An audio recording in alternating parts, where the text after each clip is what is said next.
Looks like we're doing something a little different today. We're not doing any Demon Slayer topics today, unfortunately. Thought I would take a little small break from it, so I spin the wheel and I put a bunch of anime genres on there and topics that I've wanted to do. So it ended up landing on one that is actually pretty interesting, has nothing to do with scaling, and I think is actually going to be pretty fun to talk about, which is Naruto, the series, of course, but not Naruto, the character. And the character I'm going to be focusing on today is Madara Uchiha, and specifically how much of an impact he was and how much aura this nigga had in his verse, right?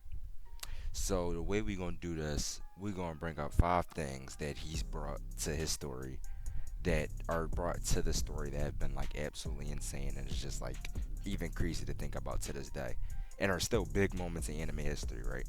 So, all right, let's get started. All right. So first, all right. Unironically, this is one of the this is the first one I'm gonna bring up to the fact that compared to everything else, it's not even that bad. Well, it's still bad, but it's not that bad, right? So first, you know, Madara Uchiha, his name alone, right? His name alone was fear hexing the Hokage and the great nations, and it led to the Great War. Now, mind you, Obito, his name was so just impactful that Obito used his name throughout majority of the series up until the war. Into the war, he was still using his name, right? So his name added so much aura and pressure to the way people viewed Obito and how strong they thought he was, and that they thought that he was Madara Uchiha. Now, mind you, Obito is strong, but he was not on the level of no Madara Uchiha. Let's get that straight. All right. So, but people just thinking that that is Madara Uchiha was just automatically intimidated and they didn't want to fight, right? So that's really all I have to say about that one. That's just crazy alone. That's like 10,000 aura points just by itself. Um, let's go with the next one, right? Now, the only one that's ever been stated to stand up to Hashirama, I said to Hashirama, and this is why kids you should write a script. Um, the only person to stand up to Madara has been Hashirama, who's literally known as a god throughout the Shinobi history. Now, that means that Madara knew no other equal but Hashirama, who is acknowledged as a god throughout the Shinobi world. So it takes a god to, you could say, stand up to Madara. Basically, at least how the Shinobi world views him, at least. Um, and going on further, right? Going on further, we go on to further. He gets resurrected, right, as a Ito Tensei. If you don't know what that is, then that's a little surprising. But basically, he gets reanimated, right? Nations lined up, ready to box. You got Naruto in there. You got Onoki in there, Gara, and he starts charging at them, right?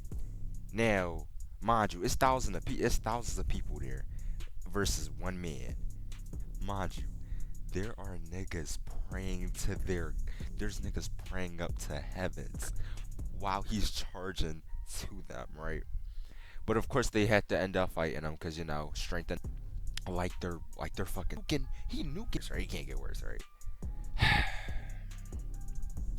It gets worse. It gets so much worse. So right, just when they finally push him back a little bit, right? Alright. Oh my god, that was bad, bro. Like if we're talking about disrespect, not only was he beating these niggas without trying, he was also being very disrespectful. Like very disrespectful, right? Cause when he finally pops perfect Susanoo, and he's making these niggas try for their win, he starts using shadow clones of Perfect Susanoo, right? And he then asks, "Oh, do you want me to use, or do you want my clones to use Perfect Susanoo or not?" Then the clones start using Susanoo, and it just gets worse and worse and worse for these niggas. He puts them all out of commission for a good fucking minute in the war. It gets bad. It is really bad. I'm not gonna lie. I can't even be mad at them, but like he was making fun of them the whole fight, talking about how the five Kage are fodder, how Shirama would be disappointed in Tsunade and shit like that. It was just getting real bad. It was getting bad. They just had to give it up. They need to hang the towel up, right? Um, and for the last one, I want to bring up him fighting all the tail beasts, right? Like all him by himself fighting all nine tail beasts, right? And ending up capturing these niggas, bro. He took the one tails from Gara, and he took the nine tails from Naruto. Mind you, he's done what few antagonists could do. This nigga killed Naruto. Like technically speaking, if it wasn't for some plot, he would have killed Naruto.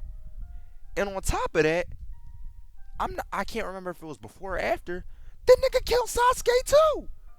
Like what are we talking about, bro? He killed the main character and the best side character, which is two of the strongest characters right now inside the war, basically, right?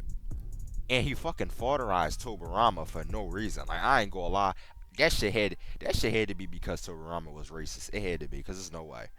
But yeah, that Madara was like running. He was running shit during the war, like really badly. Like even before he got resurrected, like even with Obito using his name, he was still running stuff. Well, that's really all I wanted to talk about, cause the topic it landed on this, and I was like, oh, I get to glaze Madara for like what, a little bit, say less, because what he was doing in the war was nothing to scoff at. He's one of the top tier disrespectful characters in anime of all time, in my opinion. But yeah, that's all I really wanted to talk about. I don't know what I'm gonna do yet, but I'm gonna keep trying to be consistent. And all right, tune in for next time. Sub, like if you want. I'm just doing this for fun, cause if I get monetized, I can make cheese off of it. So pretty chill for me. But I'll see y'all later, yeah.